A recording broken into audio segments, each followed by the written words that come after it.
NewGenGamers.com.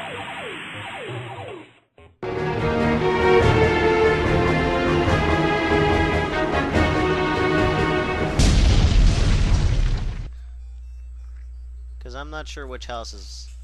The ones with the mailboxes, isn't it? Oh, really? Hey, they got theirs. Yeah, if they have a mailbox, they're a subscriber. Stupid cat.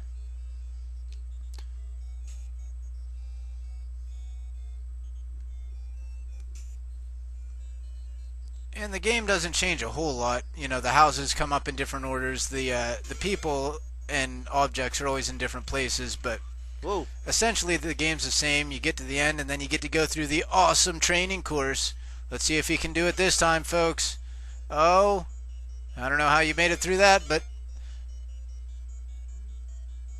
So before there were extreme games... There was Extreme Paperboy.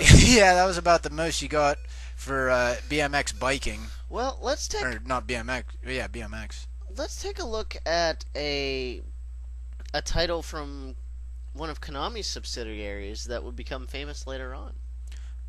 All right.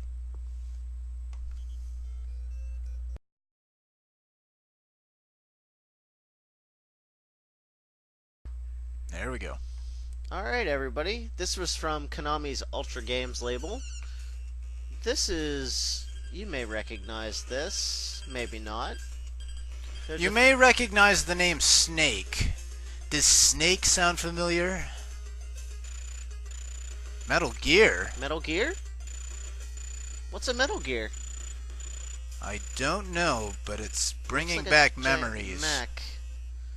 Where have I seen this before?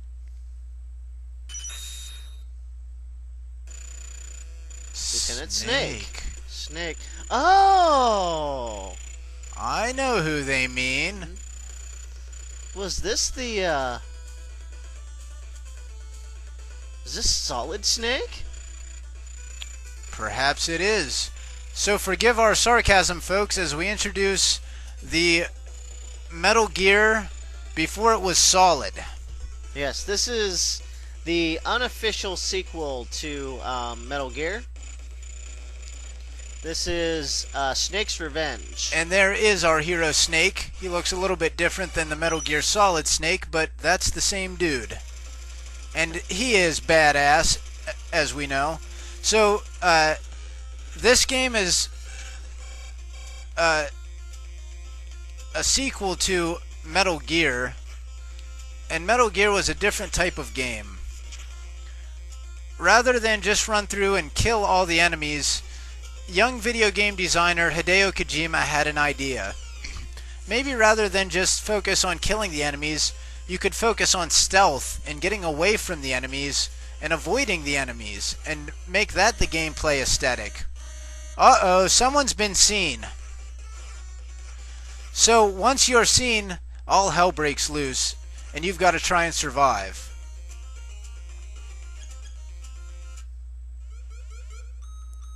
Oh, check that out. So here's your little codec to let you communicate with others. So Hideo Kojima... That is beastly. Hideo Kojima came to video game design wanting to be a movie and anime director. And so he brought a different type of feel to his games. And as I said, didn't want to create a game where you just killed things. He wanted to create a game where you had to think and maybe work your way around the level. And the other guys at Konami balked at the idea and laughed at him and said that would never work, that was silly. Until he made a working demo of the original Metal Gear. And then they played it. And then they realized that this guy had a great idea.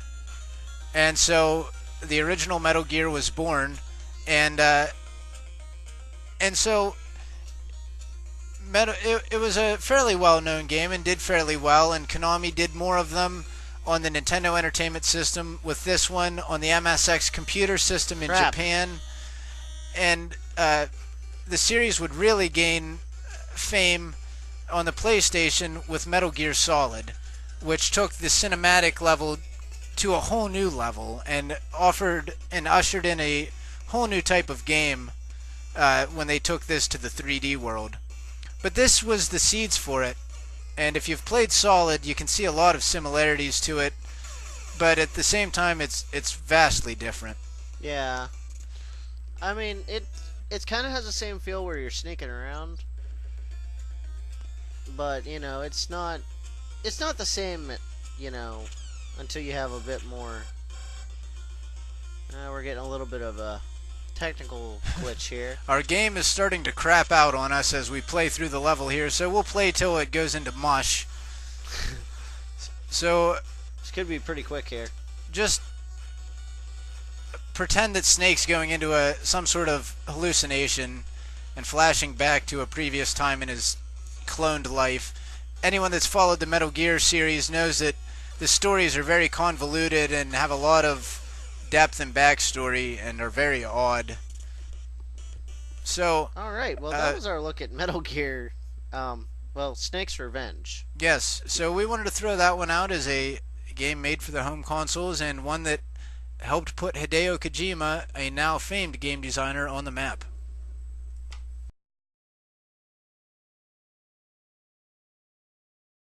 Well, first you draw a circle. Then you dot the I's. Add a great big smile. And presto, it's Kirby! Whoa! I love Kirby's Adventure, which is another brilliant game design from HAL Laboratory. I'll start in level 5 here. And we spoke of HAL earlier in our video segment when we played Adventures of Lolo. And you see a lot of Lolo in HAL. I think they liked going with the puffball character design. Now, Kirby is a really great platform game where you get a lot of different power-ups that you'll need to get through the various levels, much like many platform games of the time. But it's got that Nintendo touch of gameplay perfection that it's just pure fun. Yeah, they really nailed it in this one. Kirby's, of course, now become prolific across Nintendo systems. He's been on the NES, Game Boy, Super Nintendo, N64. Did he have a GameCube iteration? Kirby's Air Ride. There you go. Not quite a traditional Kirby game, but they've kept the Kirby universe and characters alive. And, of course, Kirby may be best known at this point for his role in Super Smash Bros. Who is the most awesome character on the game, by the way. Which Kirby's my personal favorite. I wonder why HAL did that. You know what I'd like to see is them bring Lolo back as a playable character. Oh, that would be awesome. That would be. He has a lot of the same power-ups as Kirby. He sucks in eggs and spits them out. They could actually easily turn that character model into Lolo. So Nintendo, if you're listening, give us Lolo for Smash Bros. We're not going to hold our breath that anyone from Japan's listening to this, but you never know. Aw, crap. Or from Nintendo, especially for that matter. But hey, fans get talking about it, write Nintendo and demand Lolo. Actually, yeah, he's Lolo, his girl's La La. So, demand, or they could also make them alternates to the Ice Climbers. Have Lolo and La La. Cool. There you go. The opportunity's there. Oh, the possibility for extra characters in that game is just astounding. Yeah. Oh. So that's what HAL would go on to do after the successes that they established with this. This is the one that really... I love these mini games. This is the one that made them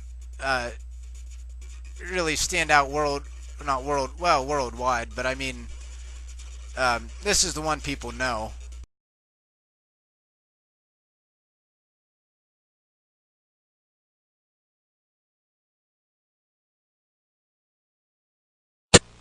I'm the creator of Ultra games for Nintendo, like Metal Gear where you're a commando searching for deadly weapons.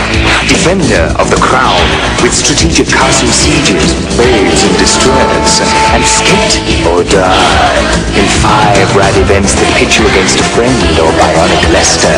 So check out Ultra games. Remember, I'm never farther than your TV. NewGenGamers.com